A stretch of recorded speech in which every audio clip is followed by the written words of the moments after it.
Do you want to conduct a discourse analysis for your paper, but feel confused by all the overly complicated explanations of this method? In this video, I'll answer the 3 most important questions about discourse analysis.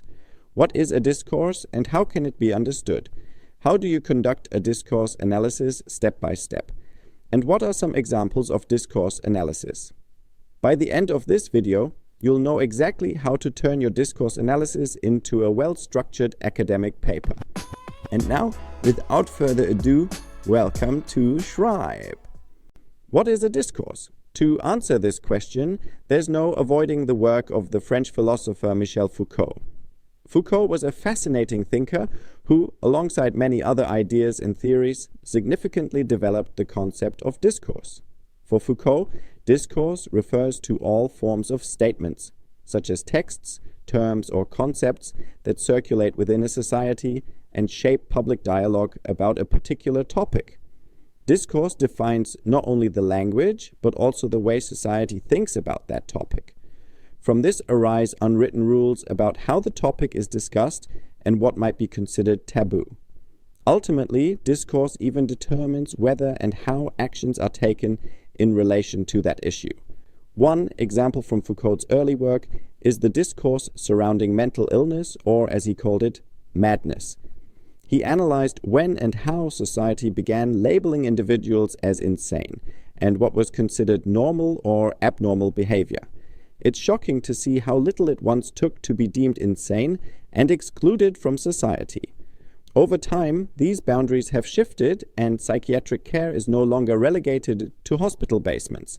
Later, Foucault also analyzed discourses surrounding sexuality, yielding equally fascinating results. Discourse analysis almost always addresses topics that have significant societal relevance or explosive potential. Another key point to remember: Foucault realized that discourse always involves knowledge and power. Power influences discourse not necessarily in a positive or negative way, but in ways that must be considered. Let's start with power. A discourse analysis must take into account who participates in the discourse, why they do so, and what interests they represent in trying to shape it. Then there's knowledge. A discourse develops over time and contributes to an increasingly sophisticated understanding. For instance, society once knew very little about the causes of mental illness, but today's discourse reflects a far more nuanced perspective.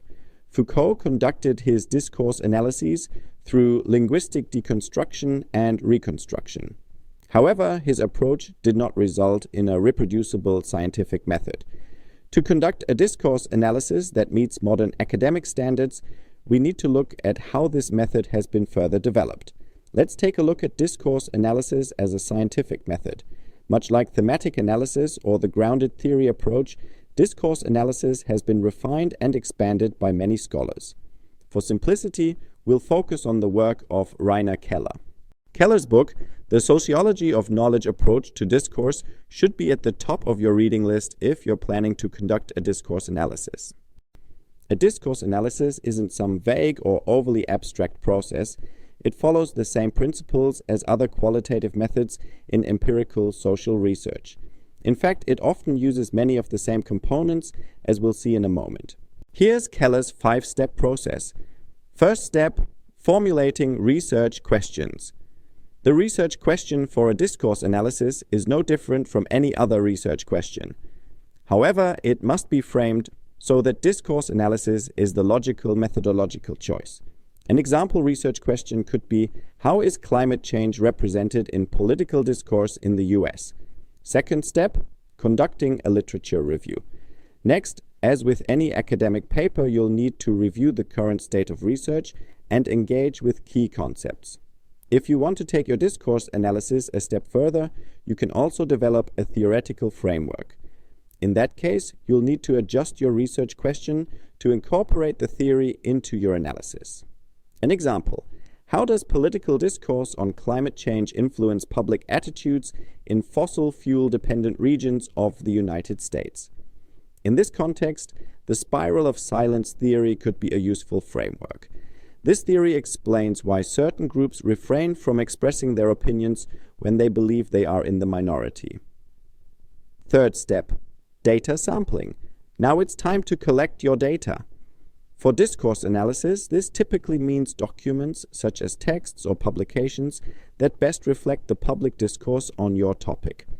An example, for the research question on climate change, relevant data could include campaign platforms from Democratic and Republican candidates, congressional speeches, opinion pieces from major newspapers like the New York Times or the Wall Street Journal, and environmental reports from think tanks.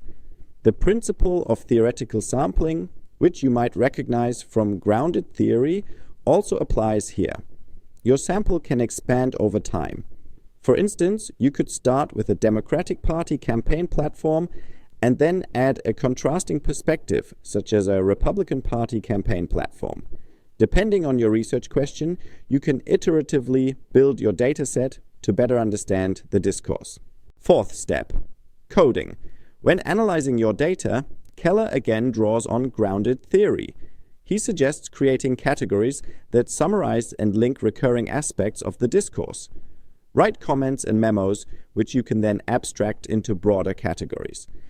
An example, in the discourse on climate change, a category like economic impacts might emerge if discussions frequently center on how climate policies affect jobs or industry competitiveness in the United States.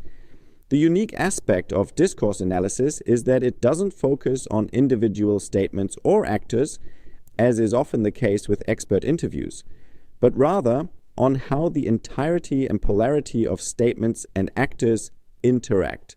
Your goal is to uncover overarching patterns that define the discourse. Fifth step, presenting results. In your results section, explain what you've uncovered about the discourse in relation to your research question. It might make sense to structure your findings by actors or thematic patterns based on your categories. Use subheadings for clarity and tables to present your results concisely and accessibly. These questions are a great way to guide your discussion. You can either work through them one by one to create a detailed overview of the discourse or pick a few key questions to focus on. If you're writing a term paper, it's probably best to keep things manageable and stick to one or two questions. But for a master's thesis, you'll have more space to dig deeper. So tackling as many questions as possible will give you a richer, more comprehensive understanding of the discourse. The main goal is to really analyze what's happening in the discourse, its evolution, how it connects to other discourses, and the power dynamics driving it. What triggers the emergence of a discourse, and what factors contribute to its decline or transformation? What linguistic or symbolic strategies are employed to frame and convey meanings within the discourse? In what ways does the discourse shape and define objects, concepts, or identities? Which key events or turning points have significantly influenced the trajectory of the discourse? Which actors occupy specific speaker positions, and what strategies do they use to assert or legitimize their authority? Who initiates or controls the discourse? Who is the intended target, and how is it received by the audience? What relationships or tensions exist between this discourse and other intersecting or opposing discourses? How does the discourse reflect, reinforce, or challenge prevailing social, cultural, or political contexts?